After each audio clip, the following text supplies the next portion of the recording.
तो नमाज में खुशू खुजू कायम करने का पहला तरीका यह है कि हम नमाज को समझ करके पढ़ें। नमाज में पढ़ी जाने वाली दुआओं और सूरतों का तर्जमा, माना व मफहूम जान लें। इसी तरीके से नमाज में खुशू खुजू पैदा करने का दूसरा तरीका यह है कि जब हम नमाज पढ़ें तो यकसू होकर पढ़ें। कुरान करीम में इरशाद है, वमा उमिरु इल्ला लियअबुदुल्लाह मुखलिसीन लहुद्दीन, ए लोगों तुम्हें हुक्म दिया गया है कि तुम अल्लाह की इबादत इखलास के साथ यकसू होकर करो। तो इसका मतलब है कि हमें नमाज को यकसू होकर पढ़ना है। यकसू होने का क्या मतलब है? जब आप मस्जिद के अंदर दाखिल हो जाते हैं तो उस वक्त जो आपका बाहर में कारोबार चल रहा था, तिजारत चल रही थी, काम चल रहा था, बिल्कुल उससे कट जाए और यह सोचे कि बिल्कुल हमें सिर्फ और सिर्फ अल्लाह को याद करना है, अल्लाह से लौ लगाना है। लेकिन होता क्या है, हम नमाज तो पढ़ते हैं मगर हमारे दिलो दिमाग में ये सोच गर्दिश करते रहती है कि हमने क्या कुछ किया, जो कारोबार किए, जो काम किए, वो सब गर्दिश करते रहती है और साथ ही साथ उसका हिसाब व किताब होते रहता है। और जब आखिरी वक्त आता है तो उस वक्त फिर प्लानिंग भी होते रहती है कि अब जाके क्या करना है। तो बताइए, नमाज अगर खुशू खुजू के साथ कायम ना हो तो फिर नमाज हमें बुराइयों से और बेहयाइयों से और गुनाहों से कैसे रोकेंगी? तो नमाज में खुशू खुजू पैदा करने का एक दूसरा तरीका कि नमाज को हमें यकसू होकर पढ़ना है। नमाज में खुशू खुजू पैदा करने का एक तीसरा तरीका है कि हमें गुनाहों से बाज रहना है, गुनाहों से रुक जाना है, क्योंकि गुनाहों की वजह से दिल तारीक हो जाता है और शैतान के वसाविस ज़्यादा कारगर हैं।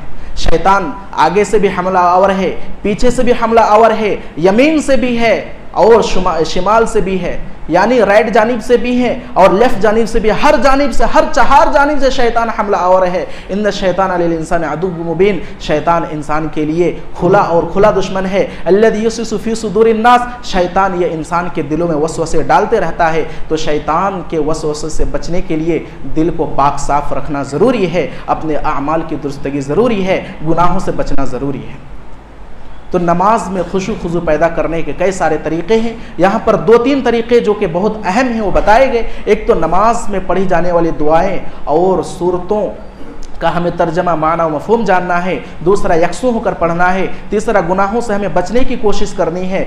आखिरी बात सफ़ों के ताल्लुक़ से, जब हम नमाज पढ़ते हैं तो सफ़ों की दुरुस्तगी नमाज की दुरुस्तगी है, क्योंकि अल्लाह के नबी सल्लल्लाहु अलैहि वसल्लम इरशाद फरमाते हैं, रावी हज़रत अनस रज़ियल्लाहु ताला अन्हु हैं, फरमाते हैं कि अल्लाह के नबी सल्लल्लाहु अलैहि वसल्लम ने इरशाद फरमाया, सव्वू सुफूफकुम फ़इन्न तस्फ़ियतस सुफूफ़ी मिन इक़ामतिस सलाह, कि जब नमाज पढ़ो तो अपनी सफ़ों को दुरुस्त कर लो, क्योंकि नमाज की सफ़ों की दुरुस्तगी नमाज की दुरुस्तगी है।